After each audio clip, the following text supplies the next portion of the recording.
നമ്മുടെ കർത്താവും നമ്മുടെ ദൈവവും നമ്മുടെ രക്ഷകനുമായ യേശുക്രിസ്തുവിൻ്റെ നിസ്തുല്യ നാമത്തിൽ ഏവർക്കും സ്നേഹവന്ദനം. പ്രിയ സഹോദരി സഹോദരന്മാരെ, ഇന്ന് വിദ്യാർത്ഥി ഞായർ അഥവാ സ്റ്റുഡൻറ് സൺഡേ. ജ്ഞാനം നേടുവാൻ വിദ്യാർത്ഥികൾക്ക് വേണ്ട പരമപ്രധാനമായ കാര്യം ദൈവത്തെ അറിയുക എന്നതാണ്. ദൈവത്തിൻ്റെ പരമാധികാരം തിരിച്ചറിയുക. ധാർമ്മികമായ ജീവിത വിജയം സാധ്യമാക്കുന്നത് ഈ തിരിച്ചറിവാണ്. True wisdom begins when a student recognises God's supreme authority. വിശുദ്ധ ബൈബിളിൽ സദൃശവാക്യങ്ങൾ അഥവാ പ്രോവേർബ്സ് 9-ാം അധ്യായം 10-ാം വാക്യം പറയുന്നു, യഹോവ ഭക്തി ജ്ഞാനത്തിൻ്റെ ആരംഭവും പരിശുദ്ധനെക്കുറിച്ചുള്ള പരിജ്ഞാനം വിവേകവും ആകുന്നു. The fear of the Lord is the beginning of wisdom, and the knowledge of the Holy One is understanding. എല്ലാ ജ്ഞാനത്തിൻ്റെയും ഉറവിടം ദൈവമാകുന്നു. Knowing God is the foundation of a student's life. ഇന്നത്തെ നമ്മുടെ പഠന വിഷയം ജീസസ് ദി അൾട്ടിമേറ്റ് ഇൻഫ്ലുവൻസർ എന്നതാണ്. യേശു ആത്യന്തികമായ സ്വാധീനകൻ.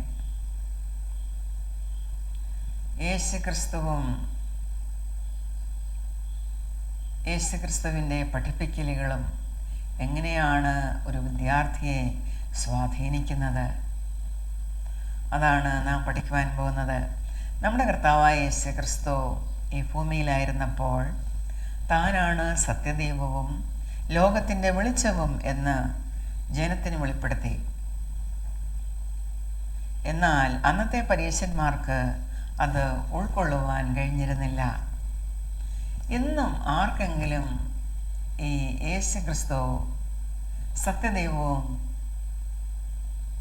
ലോകത്തിൻ്റെ രക്ഷിതാവും ലോകത്തിൻ്റെ വെളിച്ചവുമാണ് എന്ന് മനസ്സിലാക്കുവാൻ പ്രയാസമുണ്ട് എങ്കിൽ ഇന്നത്തെ വചനഭാഗം അവർക്കുള്ളതാണ്. വിശുദ്ധനായ യോഹന്നാൻ എഴുതിയ സുവിശേഷം 8-ാം അധ്യായം 12 മുതൽ 19 വരെയുള്ള വാക്യങ്ങൾ.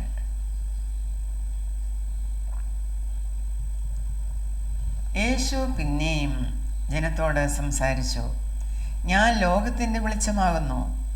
എന്നെ അനുഗമിക്കുന്നവൻ ഇരുളിൽ നടക്കാതെ ജീവൻ്റെ വെളിച്ചമുള്ളവൻ ആകും എന്ന് പറഞ്ഞു. പരീശന്മാർ യേശുവിനോട്, നീ നിന്നെക്കുറിച്ച് തന്നെ സാക്ഷ്യം പറയുന്നു, നിന്റെ സാക്ഷ്യം സത്യമല്ല എന്ന് പറഞ്ഞു. യേശു അവരോട് ഉത്തരം പറഞ്ഞത്, ഞാൻ എന്നെക്കുറിച്ച് തന്നെ സാക്ഷ്യം പറഞ്ഞാലും എൻ്റെ സാക്ഷ്യം സത്യമാകുന്നു. ഞാൻ എവിടെ നിന്ന് വന്നു എന്നും എവിടേക്ക് പോകുന്നുവെന്നും ഞാൻ അറിയുന്നു. നിങ്ങളോ ഞാൻ എവിടെ നിന്ന് വന്നു എന്നും എവിടേക്ക് പോകുന്നു എന്നും അറിയുന്നില്ല. നിങ്ങൾ ജഡപ്രകാരം വിധിക്കുന്നു, ഞാൻ ആരെയും വിധിക്കുന്നില്ല. ഞാൻ വിധിച്ചാലും ഞാൻ ഏകനല്ല, ഞാനും എന്നെ അയച്ച പിതാവും കൂടെയാകയാൽ എൻ്റെ വിധി സത്യമാകുന്നു. 2 മനുഷ്യരുടെ സാക്ഷ്യം സത്യമെന്ന് നിങ്ങളുടെ ന്യായപ്രമാണത്തിലും എഴുതിയിരിക്കുന്നുവല്ലോ. ഞാൻ എന്നെക്കുറിച്ച് തന്നെ സാക്ഷ്യം പറയുന്നു, എന്നെ അയച്ച പിതാവും എന്നെക്കുറിച്ച് സാക്ഷ്യം പറയുന്നു. അവർ യേശുവിനോട്, നിന്റെ പിതാവ് എവിടെയെന്ന് ചോദിച്ചതിന് യേശു, നിങ്ങൾ എന്നെ ആകട്ടെ എൻ്റെ പിതാവിനെ ആകട്ടെ അറിയുന്നില്ല. എന്നെ അറിഞ്ഞു എങ്കിൽ എൻ്റെ പിതാവിനെയും അറിയുമായിരുന്നു എന്ന് യേശു അവരോട് ഉത്തരം പറഞ്ഞു. യേശുവിനെ അറിയുക. യേശുവിനെ അറിഞ്ഞാൽ പിതാവാം ദൈവത്തെ നാം മനസ്സിലാക്കും. ദൈവത്തെ ലോകത്തിന് വെളിപ്പെടുത്തി കൊടുത്തത് യേശുക്രിസ്തുവാണ്. മനുഷ്യനായി ഭൂമിയിൽ അവതരിച്ച യേശു സത്യദൈവത്തെ അവർക്ക് മനസ്സിലാക്കി കൊടുത്തു. ഇവിടെ പരീശന്മാരോട് യേശു പറയുകയാണ്, ഞാൻ എവിടെ നിന്ന് വന്നു എന്നും എവിടേക്ക് പോകുന്നുവെന്ന് നിങ്ങളറിയുന്നില്ല. പക്ഷേ എനിക്കതറിയാം. ഞാൻ എവിടെ നിന്നാണ് വന്നതെന്നറിയാം, എവിടേക്കാണ് പോകുന്നതെന്ന് എനിക്കറിയാം. നിങ്ങൾ എന്നെ അറിഞ്ഞിരുന്നുവെങ്കിൽ എൻ്റെ പിതാവിനെയും അറിയുമായിരുന്നു. അപ്പോൾ യേശുക്രിസ്തുവിനെ അറിയാത്തതാണ് സത്യദൈവത്തെ അറിയാത്തതിൻ്റെ മുഖ്യ കാരണം. യേശുക്രിസ്തുവിനെ നാം മനസ്സിലാക്കുന്നുവെങ്കിൽ നാം ദൈവത്തെ മനസ്സിലാക്കും. യേശുക്രിസ്തു തന്നെ പറയുന്നു, ഞാനും പിതാവും ഒന്നാകുന്നു എന്ന്. ഈ പരീശന്മാർ യേശുക്രിസ്തുവിൻ്റെ ദൈവത്വത്തെ സംശയദൃഷ്ടിയോടെ കണ്ടപ്പോൾ യേശു പരസ്യമായി പറയുന്ന കാര്യങ്ങളാണിത്. The validity of Jesus' divine identity. പിതാവാം ദൈവത്തെ യഥാർത്ഥമായി ലോകത്തിന് വെളിപ്പെടുത്തിയ യേശു ആ സത്യത്തിന് സാക്ഷി നിൽക്കുകയാണുണ്ടായത്. യേശു അവരോട് പറഞ്ഞു, നിങ്ങളുടെ ന്യായപ്രമാണത്തിൽ പറയുന്നുണ്ടല്ലോ, ഒരാളുടെ അല്ല 2 പേരുടെ സാക്ഷ്യമാണ് വിലയുള്ളത് എന്ന്. അത് രേഖപ്പെടുത്തിയിരിക്കുന്നത് ആവർത്തന പുസ്തകത്തിലാണ്. Deuteronomy chapter 19 verse 15. ഒരു മനുഷ്യൻ ചെയ്യുന്ന പ്രവൃത്തിക്കോ അവൻ്റെ വാക്കിനോ അവൻ്റെ നേരെ ഏക സാക്ഷി നിൽക്കരുത്. 2 or 3 സാക്ഷികളുടെ വാമൊഴിമേൽ കാര്യം ഉറപ്പാക്കണം. അതാണ് അവരുടെ ന്യായപ്രമാണത്തിലുള്ളത്. അതുകൊണ്ട് യേശു പറയുന്ന കാര്യം അവർ വിശ്വസിച്ചില്ല എങ്കിൽ അത് അവരുടെ ന്യായപ്രമാണത്തിലെ കാര്യമനുസരിച്ച് യേശു അവർക്ക് വെളിപ്പെടുത്തി കൊടുക്കുന്നു.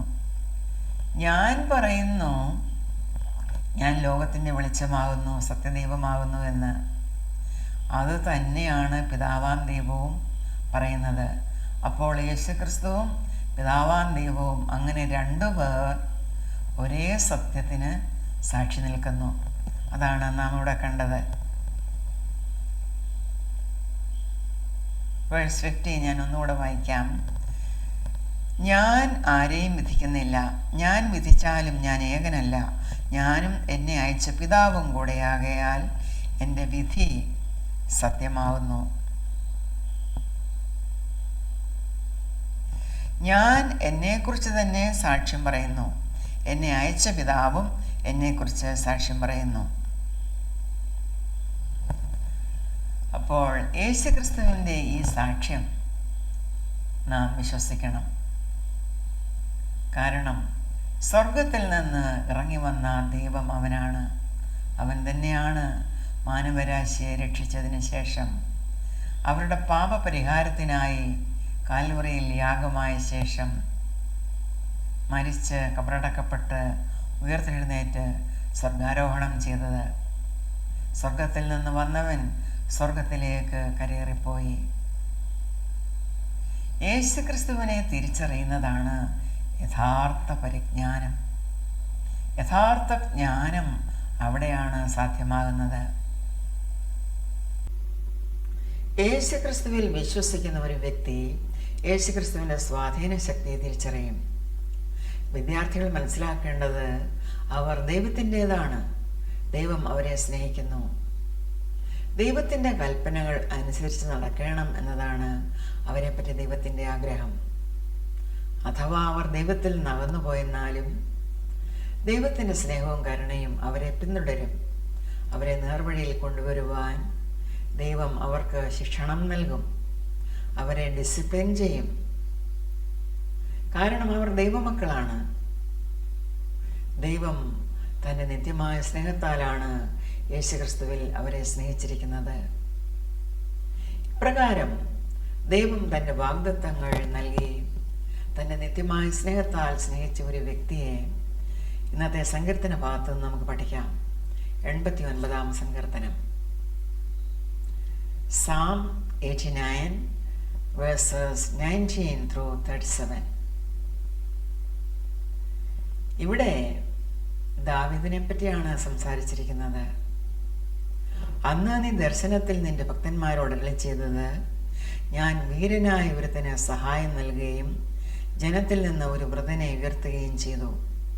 ഞാൻ എൻ്റെ ദാസനായ ദാവീദിനെ കണ്ടെത്തി എൻ്റെ വിശുദ്ധ തൈലം കൊണ്ട് അവനെ അഭിഷേകം ചെയ്തു. എൻ്റെ കൈ അവനോടുകൂടെ സ്ഥിരമായിരിക്കും.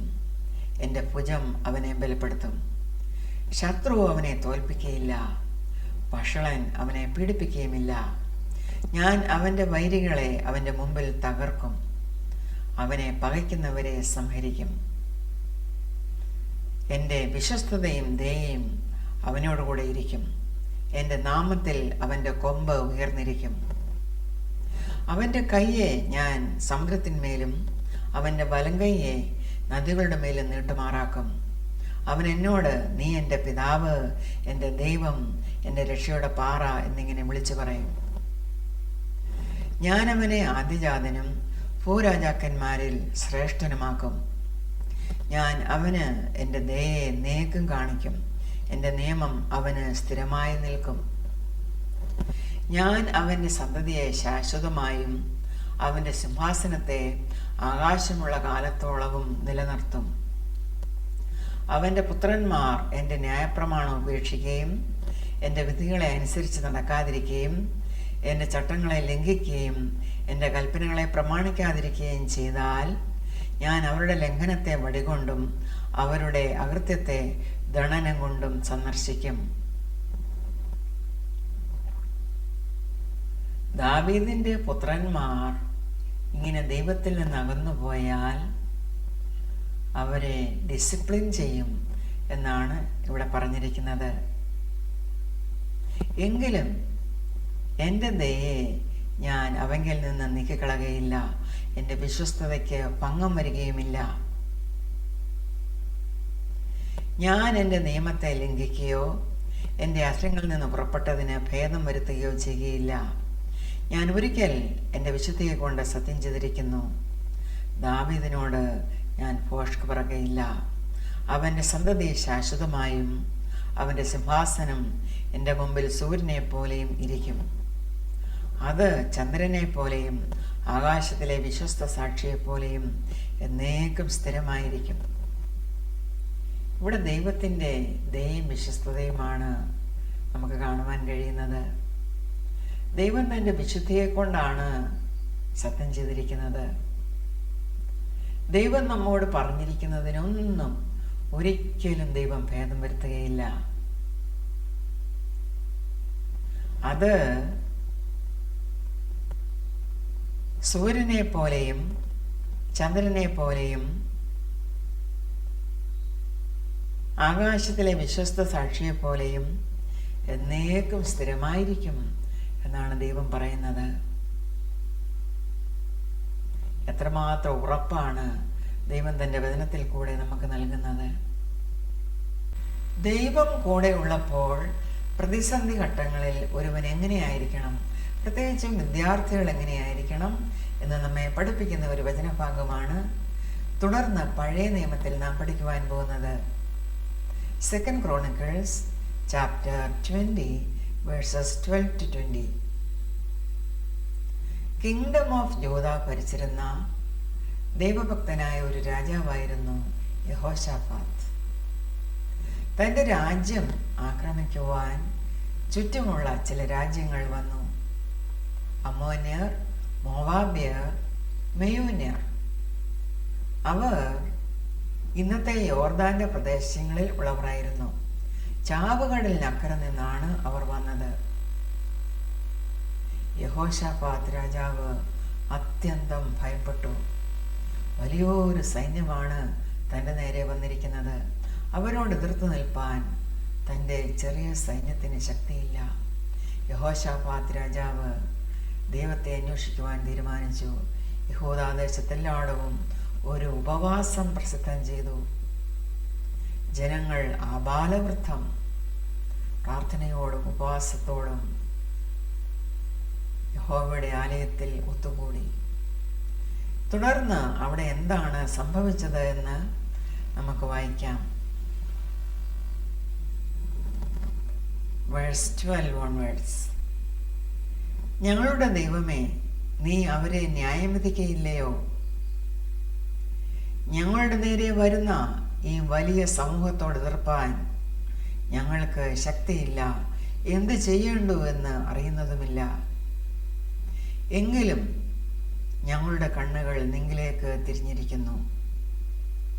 അങ്ങനെ യഹൂദരൊക്കെയും അവരുടെ കുഞ്ഞുങ്ങളോടും ഭാര്യമാരോടും മക്കളോടും കൂടെ യഹോവയുടെ സന്നിധിയിൽ നിന്നു. അപ്പോൾ സഭാമധ്യേ വെച്ച് യഹോവയുടെ ആത്മാവ് യഹസിയേൽ എന്ന ഒരു ലേവ്യന്റെ മേൽ വന്നു. അവൻ പറഞ്ഞത് എന്തെന്നാൽ, യഹൂദരൊക്കെയും യെരൂശലേം നിവാസികളും യഹോശാഫാത്ത് രാജാവുമായുള്ളവരെ കേട്ടുകൊള്ളുവീൻ. യഹോവ ഇപ്രകാരം നിങ്ങളോട് അരുളിച്ചെയ്യുന്നു, ഈ വലിയ സമൂഹ നിമിത്തം ഭയപ്പെടരുത്, ഭ്രമിക്കുകയുമരുത്. യുദ്ധം നിങ്ങളുടേതല്ല, ദൈവത്തിൻ്റെതത്രേ. നാളെ അവരുടെ നേരെ ചെല്ലുവീൻ. ഇതാ അവർ സീസ് കയറ്റത്തിൽ കൂടി കയറി വരുന്നു.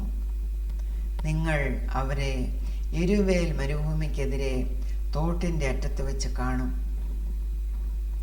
ഈ പടയിൽ പൊരുതുവാൻ നിങ്ങൾക്ക് ആവശ്യമില്ല. യഹൂദായും യെരൂശലേമുമായുള്ളവരെ, നിങ്ങൾ സ്ഥിരമായി നിന്ന് യഹോവ നിങ്ങൾക്ക് വരുത്തുന്ന രക്ഷ കണ്ടുകൊള്ളുവീൻ. ഭയപ്പെടരുത്, ഭ്രമിക്കുകയും അരുത്. നാളെ അവരുടെ നേരെ ചെല്ലുവീൻ. യഹോവ നിങ്ങളോടുകൂടെ ഉണ്ട്. ഇത്രയും കാര്യമാണ് ആ പ്രവാചകൻ അവരോട് പറഞ്ഞത്.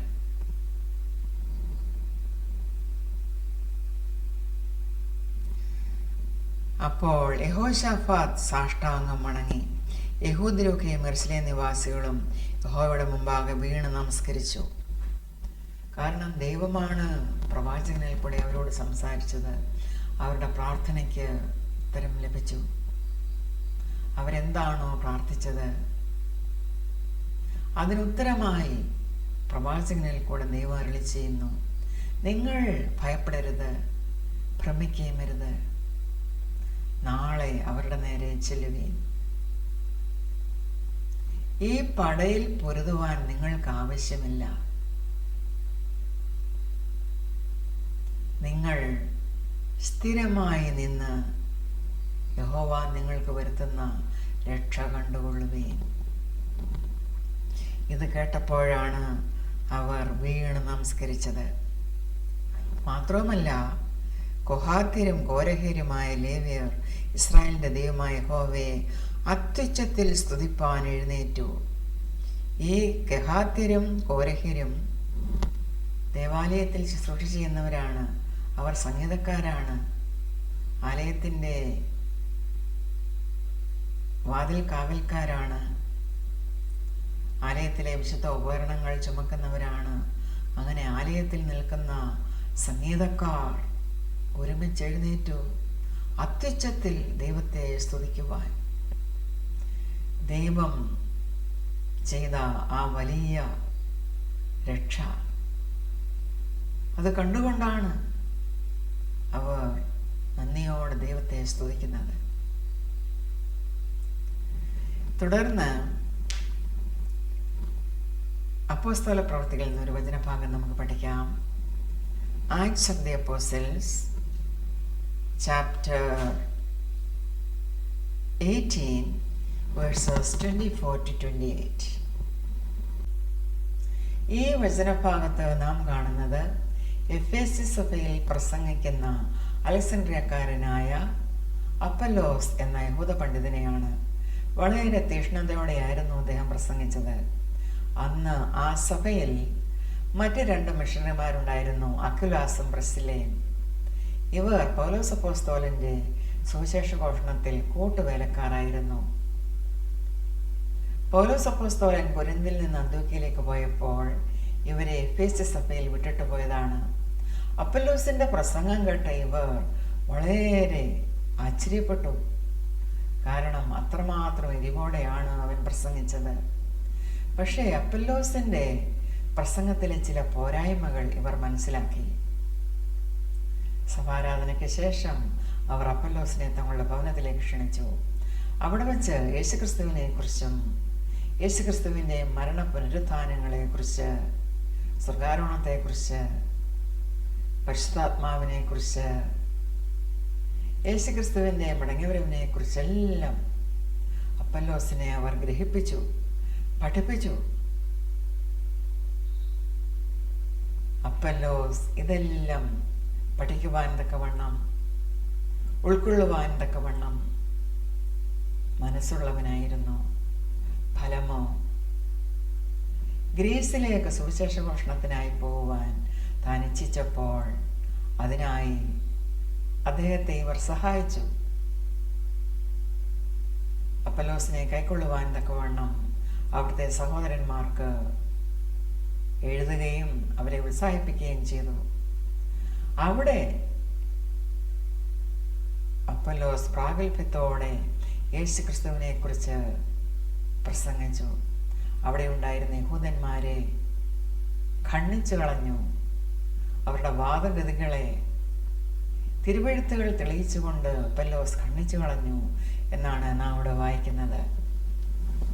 Verse 24 onwards. Meanwhile, a Jew named Apollos, a native of Alexandria, came to Ephesus. He was a learned man with a thorough knowledge of the scriptures. He had been instructed in the way of the Lord, and he spoke with great fervor and taught about Jesus accurately, though he knew only the baptism of John. He began to speak boldly in the synagogue. യേശുക്രിസ്തുവിനെ കുറിച്ച് അത്രമാത്രം അറിഞ്ഞിരുന്നില്ല. യോഹന്നാന്റെ മാനസാന്തര സ്നാനത്തെക്കുറിച്ചാണ് കൂടുതലായി അറിഞ്ഞിരുന്നത്. എങ്കിലും യേശുക്രിസ്തുവിനെ കുറിച്ച് തനിക്ക് അറിയാവുന്നതെല്ലാം, താൻ കേട്ടതെല്ലാം പ്രാഗൽഭ്യത്തോടെ അദ്ദേഹം സിനഗോഗിൽ പ്രസംഗിച്ചു.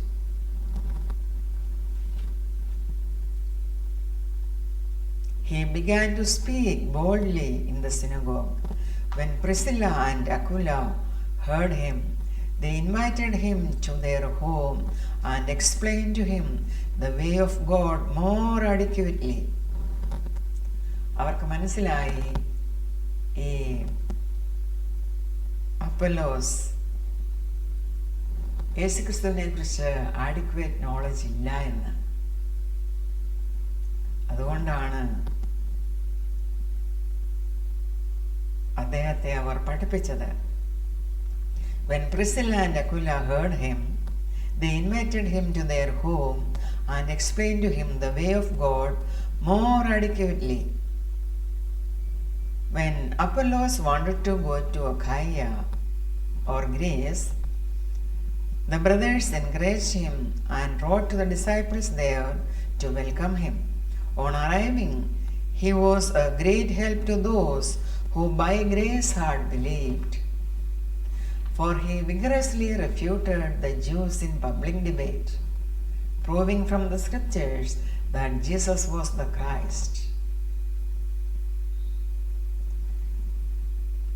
പ്രിയ സഹോദരങ്ങളെ, ഇന്ന് ഈ സ്റ്റുഡൻറ് സൺഡേയിൽ നാം ഇത് പഠിക്കുമ്പോൾ ഈ അപ്പൊല്ലോസിൻ്റെ സ്വഭാവം വളരെ അനുകരിക്കത്തക്കതാണ്.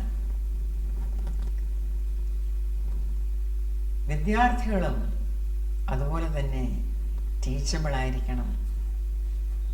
ഉപദേശങ്ങൾ സ്വീകരിക്കുവാൻ സന്നദ്ധരായിരിക്കണം. They should be capable of being taught.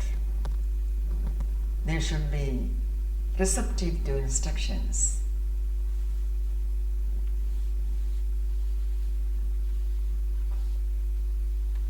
വിദ്യാർത്ഥികളായ നാം ഓരോരുത്തരും ദൈവത്തോടൊപ്പം അവൻ്റെ വചനത്തിൻ്റെ വെളിച്ചത്തിൽ നടക്കുമ്പോൾ നമ്മുടെ പാതകളെ അവൻ പ്രകാശപൂർണമാക്കും. ദൈവകൽപ്പനകൾ അനുസരിക്കുന്ന നമ്മോടൊപ്പം, അവനിൽ ആശ്രയിക്കുന്ന നമ്മോടൊപ്പം ദൈവം വസിക്കും. അതിനാൽ നമുക്ക് അവനെ അനുസരിക്കാം, അവനിൽ തന്നെ ആശ്രയിക്കാം. Trust and obey. നമുക്ക് പാടാം. When we walk with the Lord in the light of His word. What a glory He sheds on our way. While we do His good will, He abides with us still, and with all who will trust and obey. Trust and obey, for there's no other way to be happy in Jesus, but to trust and obey.